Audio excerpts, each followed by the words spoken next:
हमें वही बग्गी दिखाई जाती है जिसमें लमील और राहुल वो दोनों लमील की स्टेट जा रहे थे। तो लमील कहती है बस थोड़ी देर और क्राउड मेंशन आ जाएगा। तो राहुल कहता है अच्छा तो ऐसा है। और वो तो कुछ ज़्यादा ही नर्वस लग रहा था। तब हमारी लमील कहती है आपको फिक्र करने की ज़रूरत नहीं है। तो राहुल कहता है क्या? तो वो कहती है हाँ आप फिक्रमंद हैं क्योंकि आप मेरी फैमिली से मिलने वाले हैं, है ना? तो राहुल कहता है नहीं, असल में बात ये नहीं है। तो हमारी लमील कहती है आप फिक्र मत करें, मेरी फैमिली मुझसे इतनी भी अलग नहीं है। और तभी वहां पर बग्गी को धक्का लगता है और हमारी लमील वो तो पूरी की पूरी हिल जाती है। तो राहुल कहता है मिस लमील आप ठीक तो हैं? तो लमील उसके सामने कहती है हाँ हाँ मैं बिल्कुल ठीक हूँ। और दिल में कहती है आराम से ड्राइव तो कर लो, सारी बग्गी हिला दी है तुम लोगों ने। तो वहां से कोचवान कहता है मुझे माफ कीजिएगा मिस लमील। और उसके दरवाजे पे आके कहता है ऐसा लगता है क्राउड मेंशन से आपको लेने के लिए कोई आया है। तो लमील बग्गी से नीचे उतरती है और कहती है अब कौन आ गया, इतना काम करने के लिए आ कौन गया? और जब वो दिखती है तो वहां पर उसका भाई था। तो वो कहती है हैं ये क्यों आ गया, इसको आने की जरूरत क्या पड़ी थी? तो लमील का भाई वो मुंह बनाकर कहता है तुम्हारा प्रपोजल आखिरकार एक्सेप्ट कैसे हो गया, तुमने कोई जादू वगैरह तो नहीं किया? तो लमील कहती है ऑफ कोर्स मेरे चार्म की वजह से, तुम्हें पता नहीं चलता मैं कितनी ज़्यादा खूबसूरत हूँ, और तुम यहाँ पर क्यों आए हो? तो लमील का भाई घोड़े से नीचे उतरते हुए कहता है तुम्हें पता नहीं था, ये क्राउड एटिकेट है, जब भी कोई गेस्ट आए तो हम उसे मिलने के लिए खुद आते हैं और उसको लेकर घर जाते हैं, बड़ी बहना तुम्हें तो इतना भी नहीं पता था। तब लमील कहती है क्या, लेकिन ये एटिकेट, ये रस्म ये कब शुरू हुई? तो उसका भाई कहता है अच्छा ये नहीं थी? तो वो कहती है इसने कितने दिनों से मुझसे मार नहीं खाई, लगता है इसका दिमाग खराब हो गया है। तो वो कहता है चलो छोड़ो, मुझे ये बताओ सर राहुल कहाँ पर है, मैं उनसे मिलता हूँ। तो वो कहती है वो तो कैरिज में है। तो वो अपने यूनिफॉर्म को ठीक करते हुए कहता है अच्छा फर्स्ट इंप्रेशन हमेशा मैटर करता है, तुम्हें पता है ना, इसलिए मेरा फर्स्ट इंप्रेशन अच्छा ही रहेगा। और मैं क्राउड फैमिली का रिप्रेजेंटेटिव हूँ, तो मैं उनसे मिलने के लिए आया हूँ। तो लमील कहती है बस कर दो, तुमने अपनी शक्ल देखी है? तो उसका भाई कहता है तुम शीशा देख के आयु कि नहीं? तो उसके थोड़ी देर बाद वो बग्गी के दरवाजे पे नॉक करता है और कहता है अच्छा तो अब मुझे क्या करना चाहिए? और दरवाज़ा खोल के वो राहुल के सामने कहता है आपसे मिलकर बहुत ज़्यादा खुशी हुई, मेरा नाम है सिब्री क्राउड और मैं आपको यहाँ पर लेने के लिए आया हूँ। तो राहुल कहता है ओ आपसे मिलकर भी बहुत ज़्यादा खुशी हुई, मेरा नाम है राहुल आर्नन। और वो दोनों हाथ मिलाते हैं। तो सिब्री कहता है आपसे मिलकर बहुत ज़्यादा खुशी हुई, आप तो बहुत ज़्यादा अच्छे इंसान हैं। तो राहुल कहता है थैंक यू, लेकिन आप दोनों सिबलिंग्स हैं इसलिए कुछ ज़्यादा ही एक जैसे लग रहे हैं। तो वो दोनों कहते हैं क्या, इसको कैसे पता चला कि हम दोनों सिबलिंग्स हैं? वो दोनों तो बिल्कुल शौक होते हैं और एक दूसरे को देखते हैं। तब वो कहते हैं क्या ये मेरी तरह दिखता है? तो सिबरी कहता है मेरी बहन मेरी तरह दिखती है, लेकिन क्यों, हमने तो इसको बताया भी नहीं हम बहन भाई हैं, तो ये आखिर ऐसा क्यों कह रहा है? तो राहुल कहता है अच्छा मुझे माफ कीजिएगा, आप दोनों का सरनेम बिल्कुल सेम है और आपका हेयर कलर सेम है, तो मुझे लगा आप दोनों बहन भाई होंगे। तो वो कहती है हाँ हम बहन भाई तो हैं, लेकिन मैं इसकी तरह क्यों दिखती हूँ, ये तो इतना बेहुदा है। तब लबील कहती है सिबरी घर जाते ही अपने बाल डाई कर लेना। तो उसका भाई कहता है मैं क्यों करूंगा, तुम करना। तो राहुल कहता है अच्छा ठीक है, अब आप लोग लड़ना तो बंद कर दे। तब वहां बग्गी से हमारी एमी उतरती है। वो कहती है क्या हुआ, क्या कोई मसला हो गया है, बग्गी क्यों रुक गई? तो हमारी लमील कहती है एमी इससे मिलो, ये मेरा छोटा भाई है सिबरी।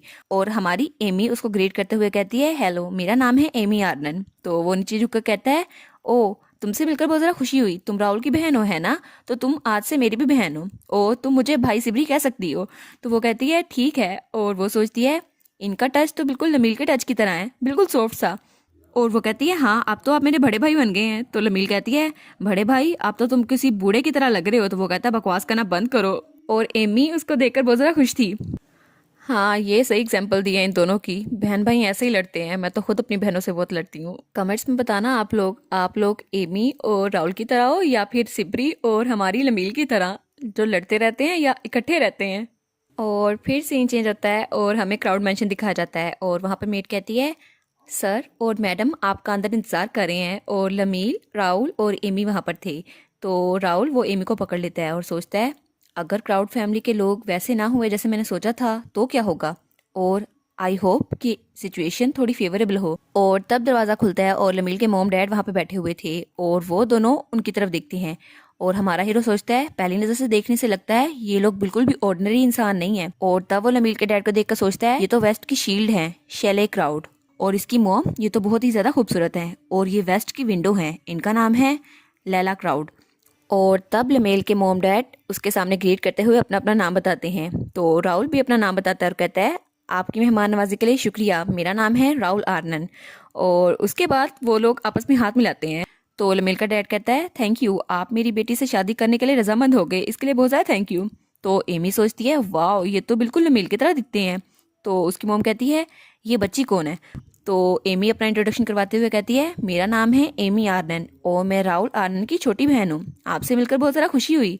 और वो दिल में सोचती है मैंने अच्छे से बात क्यों नहीं की, मैं अटक अटक की बात क्यों कर रही थी, मुझे तो प्रेजेंटेबल दिखना था और मेरी आवाज़ तो ऐसे लग रहा था जैसे बकरी बोल रही हो, मुझे ऐसा नहीं करना चाहिए था। तो लमील की मॉम कहती है ओ मैंने सुना था कि राहुल की बहन है, लेकिन जितना मैंने एक्सपेक्ट किया था ये वैसा नहीं है। तो राहुल कहता है क्या आपने ऐसा एक्सपेक्ट नहीं किया था। तो वो एमी को घूरते हुए कहती है जितना मैंने एक्सपेक्ट किया था ये तो कुछ उससे ज्यादा है। तब हमारी लमील आगे आते हुए कहती है ये लोग इतने ज़्यादा थके हुए हैं और आप ऐसी बातें कर रही हैं, आपको ऐसा नहीं कहना चाहिए था। और अपनी मोम के पास आके कहती है अगर आपको कुछ कहना ही है तो कल कहिएगा, तो आज थोड़ा आराम करें।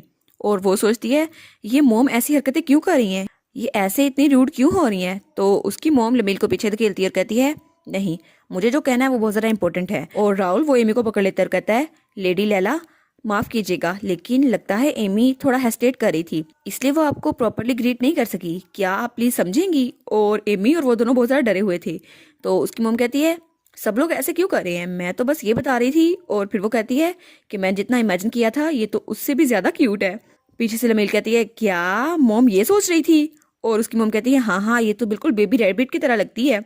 तो वो कहती है मॉम, और उसकी आवाज पूरे मैंशन में गूंज रही थी। और फिर सीन चेंज होता है और हमें राहुल की व्हील चेयर दिखाई जाती है जो खाली पड़ी हुई थी, क्योंकि वो सब लोग खाना खा रहे थे और लमील के मॉम और डैड एमी को खाना खिला रहे थे। वो लोग उसके सामने बहुत ज्यादा डिशेज रख रहे थे। तो हमारा राहुल वो उनकी तरफ देखता है और फिर हमारे लमील की तरफ देखता है। और लमील वो तो बहुत बुरे तरीके से खाने लगी थी। तो वो कहता है लेडी लमील। तो लमील कहती है क्या ये मेरे एटिकेट्स पे तो बात नहीं करने वाले। तो राहुल उसके पास आते हुए कहता है मुझे पता है पहले कुछ गलत फहमी हो गई थी, लेकिन फिर भी आप एमी के लिए खड़ी हुई, मुझे ये देखकर बहुत ज़्यादा खुशी हुई। तो लमील कहती है नहीं नहीं कोई बात नहीं। और फिर वो सोचती है नहीं ये मेरा मौका है, मैं स्कोर करूंगी। तो वो बड़ा प्यारा सा मुंह बना के कहती है आपको थैंक यू कहने की कोई जरूरत नहीं है, ये तो बिल्कुल छोटी सी चीज़ थी। और उसका हाथ पकड़ लेती है। तो राहुल देखता है उसने उसका हाथ पकड़ा हुआ था। तो लमील हमारे एमी की तरफ देख के कहती है एमी तो बिल्कुल मेरी फैमिली की तरह है और ये तो नेचुरल है ना कि फैमिली के लिए कुछ किया जाए। तो हमारे राहुल कहते हैं क्या फैमिली, क्या आप एमी को फैमिली समझती हैं। तो हमारी लमील कहती है हाँ एक फैमिली। और वो दिल में सोचती है एक फैमिली जो ला के जरिए जुड़ी हुई हो, जिसकी वजह से आप मुझसे अलग नहीं होंगे। और तब उसका डैड लमील को बुलाता है, कहता है लमील क्या तुमने इस बारे में सोचा। तो वो कहती है क्या। तो वो अपना मुंह साफ करते हुए कहता है तुमने मैरिज वॉज के बारे में क्या सोचा है, क्या तुम कल इसको शुरू नहीं करोगी। तो वो कहती है ओ हाँ। तो राहुल कहता है मैरिज वो, क्या आपके माइंड में कोई स्पेसिफिक वो है। तो लमील कहती है नहीं नहीं ये तो बस एक ट्रेडिशनल थिंग है और कल हम करेंगे ना तो आपको पता चल जाएगा, बस ये एक तरह की रस्म है। तो राहुल कहते हैं ये रस्म है। और फिर हमें अगले दिन का सीन दिखाया जाता है जहाँ एक मेड राहुल को व्हीलचेयर पर लेकर आ रही थी और राहुल ने ट्रेडिशनल कपड़े पहने हुए थे। और तब वहाँ पे हमें हमारी लमेल दिखाई जाती है जो कहती है गुड मॉर्निंग राहुल, और उसने भी ट्रेडिशनल ड्रेस पहना हुआ था। तो राहुल कहता है लिटिल लमील आपके कपड़ों के बारे में क्या। तो लमील कहती है ये तो ट्रेडिशनल कपड़े हैं, तो क्या ये अच्छे नहीं लग रहे और आपको इस बारे में क्या लगता है। तो राहुल उसको देखता है और वो तो ब्लश करने लग जाता है। वो कहता है ये तो बहुत ही ज़्यादा खूबसूरत लग रही हैं और इन्होंने चोटी की हुई है और ये ड्रेस तो उन पे बहुत ज़्यादा सूट कर रहा है। तो वो शर्माते हुए कहता है ये ड्रेस तो आप पे बहुत ज़्यादा सूट कर रहा है। तो वो कहती है क्या क्या ये सूट नहीं कर रहा, क्योंकि राहुल ने बहुत ज़्यादा आहिस्ता बोला था। वो कहता है नहीं नहीं, लेकिन अच्छा आप मुझे बताएंगी ये मैरिज वोज हैं क्या और एक्सप्लेन करेंगी ये है क्या। तब हमारी लमील दरवाज़ा खोलती है और कहती है जब हम लोग नीचे जाएंगे तब मैं आपको बताऊंगी। और वहाँ पर बहुत ही ज़्यादा सीढ़ियाँ थी। तो राहुल वो अपनी व्हीलचेयर को देखता है। तो लमील कहती है हमें इस व्हीलचेयर को यहीं पे छोड़ना होगा, क्योंकि नीचे आपके लिए हमने एक और व्हीलचेयर प्रिपेयर करवा दी है और जब हम नीचे जाएंगे तब आप उस पर बैठ जाइएगा। तो राहुल कहता है लेकिन मैं इन सीढ़ियों से चल नहीं सकता, तो क्या करें। तो लमील कहती है इसकी ज़रूरत नहीं है, मैं आपको उठा के ले जाऊंगी, वैसे भी मैं आपके असिस्टेंट के लिए मौजूद हूँ यहाँ पर। तो राहुल कहता है क्या, पहले तो ठीक था बस बग्गी में बिठाना था, लेकिन अब ये तो कुछ ज़्यादा हो जाएगा। तो लमील उसकी व्हीलचेयर को पकड़ती है और कहती है नहीं नहीं ये ज़्यादा नहीं होगा। वैसे भी राहुल आपको नहीं पता क्राउड फैमिली एक नाइट की फैमिली है और मैं बहुत ज़्यादा मजबूत हूँ। तो राहुल कहता है हाँ ये तो मुझे पता है। तो लमील कहती है और आपको ये भी पता होना चाहिए कि हमारी फैमिली में कोई भी 200 किलोग्राम का वेट आसानी से उठा सकता है। और वो सोचती है नहीं नहीं सिर्फ मैं ही उठा सकती हूँ। और राहुल कहता है वाह ये तो बहुत ज़्यादा इम्प्रेसिव है और ये तो बहुत ज़्यादा सरप्राइजिंग भी है। तो लमील उसको उठाते हुए कहती है इसलिए आप फिक्र मत करें और मुझ पे पूरा भरोसा रखें। तो राहुल कहता है ठीक है, मैं आप पर भरोसा रखता हूँ, और लमील ने उसे उठा लिया था और वो तो बेचारा शर्मा रहा था। तो लमील सोचती है 1 मिनट, ये सिचुएशन तो बहुत ही ज़्यादा खतरनाक है, और वो कहती है राहुल इसको तो मैंने उठाया हुआ है, क्या हीरोज़ को भी ऐसा फील होता है जब वो हीरोइन को उठाते हैं बिल्कुल किसी प्रिंसेस की तरह, और राहुल की तो कितना ज़रा क्यूट लग रहा है। तब वो राहुल को देखकर सोचती है नहीं नहीं, मुझे कुछ ऐसा नहीं सोचना चाहिए, मुझे ध्यान रखना चाहिए ताकि हम लोग नीचे ना गिर जाए।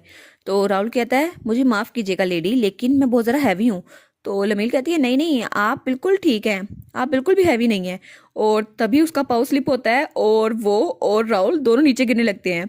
लेकिन राहुल बेचारा वो तो उड़ रहा था पूरा, लेकिन लमील उसे पकड़ लेती है और खुद बेचारी उसको चोट लग जाती है, और वो उसकी तो आंखों में आंसू थे और दोनों ही डरे हुए थे। और धड़म से लमील नीचे गिरती है और राहुल वो बेचारा तो सही से बैठ गया था। वो कहता है मिस लमील आप ठीक तो हैं, खुद को संभालें। तो लमील जल्दी से उठ के खड़ी होती है और कहती है ओ आपको फिक्र करने की जरूरत नहीं है, और बेचारी अपनी शर्मिंदगी मिटाने के लिए कहती है इस तरीके से हम लोग जल्दी आ गए, ये बेहतर था, ठीक है। तो राहुल कहता है अच्छा चलो शुक्र है आपको चोट नहीं लगी। और तब वो उस केव में आ गए थे। तो राहुल कहता है ये केव, ये तो ऐसा लगता है बहुत ज़रा पुरानी है, क्या ये हमेशा से आपके मेंशन के नीचे थी। तो लमील बेचारी उसकी तो बैक पे बहुत ज़्यादा चोट लगी थी, वो कहती है हाँ ये केव तो बहुत ज़रा पुरानी है, पहले काउंट को ये मिली थी और उन्होंने इसको ऐसे ही छोड़ दिया क्योंकि ये अनयूजुअल थी। तो वो कहते हैं अच्छा ये अनयूजुअल थी। तो वो कहती है हाँ, जब उन्होंने इसे ढूंढा तो स्टेट में बगावत शुरू हो चुकी थी और वो लोगों से बचने के लिए यहाँ पर आए थे, लेकिन उस वक्त उनके हाथ में पावर्स नहीं थी और नेबरिंग कंट्रीज वो उन पर अटैक कर रही थी, इसलिए लोगों की तरफ से उन पर बहुत ज़रा प्रेशर था। तब राहुल कहता है ये तो बहुत ज़रा चैलेंजिंग होगा। तो लमील कहती है हाँ ऐसा ही था, लेकिन मे बी इससे भी कुछ अलग हो। और लमील कहती है जब वहां पर इतना ज़रा खून खराबा हुआ तो उनके पास कोई चारा नहीं था इस केव में रेफ्यूज लेने के अलावा, और वो भागकर यहाँ पर आ गए। तो राहुल कहता है अच्छा इसलिए मुझे पता चला आपकी जनरेशन यहाँ पर आती क्यों है, क्योंकि आपके एंसेस्टर्स ने यहाँ पे सफरिंग की थी, लेकिन क्या ये मैरिज वो से रिलेटेड है। तो लमील कहती है हाँ, क्योंकि जब वो यहाँ पर आए थे तो वो अकेले नहीं थे और उनके साथ कोई और भी आई थी, और वहाँ पर एक लड़की खड़ी थी। और वो कहती है आप यहाँ पर है काउंट, और वो उसको देखता है और कहता है तुमने मेरा पीछा क्यों किया, मैंने तुम्हें कहा था यहाँ से भाग जाओ। तो वो कहती है मैं एक नाइट हूँ जिसे प्रोटेक्ट करना होगा आपको, इसलिए आपको बताने की जरूरत नहीं है मुझे क्या करना चाहिए। तो वो कहता है ठीक है, लेकिन तुम्हें यहाँ से चले जाना चाहिए था क्योंकि जान मेरी खतरे में है तुम्हारी नहीं। तो वो उसके हाथ में तलवार थी। वो कहती है फिर भी मैं एक नाइट हूँ और आपने मुझे स्लेव बनने से बचाया था, इसलिए मैं मर के भी आपकी हिफाजत करूंगी। तो अगर मेरे पास टैलेंट है तो मुझे इस्तेमाल करने दें, इसको ज़ाया ना होने दें। तब वो वहाँ पर बैठते हुए कहती है लेकिन आपने मुझे वो ज़मीन क्यों दी। तो वो कहता है जैसे हालात चल रहे थे ये बहुत ज़्यादा अच्छा था कि तुमने एक्सेप्ट कर ली। तो वो कहती है क्या हालात चल रहे थे। तो वो शर्माते हुए कहता है वो ही। तो वो आगे से कहती है हाँ, काउंट की फैमिली मेरे लिए एक होम की तरह है, तो ऐसा कैसे हो सकता था कि मैं अपने घर को छोड़ दूँ। और वो तलवार अपने हाथ में पकड़े हुए थी। तब हमारा राहुल कहता है क्या सच में ऐसा ही हुआ था। तो लमील कहती है हाँ, जिस लड़की का मैंने जिक्र किया था जो स्लेव बनने से बच गई थी और एक नाइट बन गई थी, वो कोई और नहीं मेरी मॉम थी, लैला क्राउड, वेस्ट की विंडो। और मेरी मॉम बहुत ज़्यादा बहादुर थी और उन्होंने मुश्किल वक्त में मेरे डैड का साथ नहीं छोड़ा, इसलिए उन दोनों ने शादी कर ली। इसी वजह से हमारे पूरे इलाके में सिर्फ अमन है और उनके बगैर ये सब कुछ मुमकिन ही नहीं था। ओ वाह, इनकी भी लव मैरिज हुई थी और इसी केव में उन्होंने भी शादी की थी। कितनी औसम कहानियां ना इसके मॉम डैड की भी। तो इसका भी यही मतलब हुआ ना कि लमील की मॉम ने उसके डैड को प्रपोज किया था। बिल्कुल अपनी मॉम पे गई है लमील, जैसी माँ वैसी बेटी। हाय, ये तो बहुत ज़रा क्यूट सिमिलरिटी है। वाओ। और इसी के साथ ये वाला पार्ट यहाँ पर ख़त्म। तो आप लोग बताइएगा आपको ये पार्ट कैसा लगा।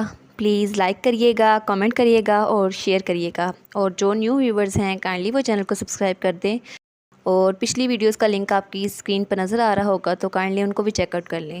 Thank you so much.